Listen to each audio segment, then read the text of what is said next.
Devojko, Molim. ti tako lepo izgledaš. Pa? Pa ako se još zaljubiš u mene i pri tome budeš vrlo uporna, ja neću imati kud. Ja ću morati da popustim. Razdaru, hvala što si pravio društvo. Bravo, majstore, bravo, filozof. Da.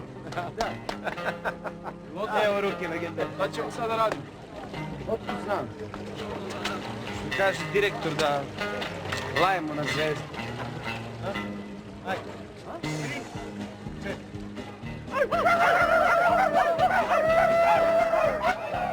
Pravo ste, direktore. Oni laju i na zvezde.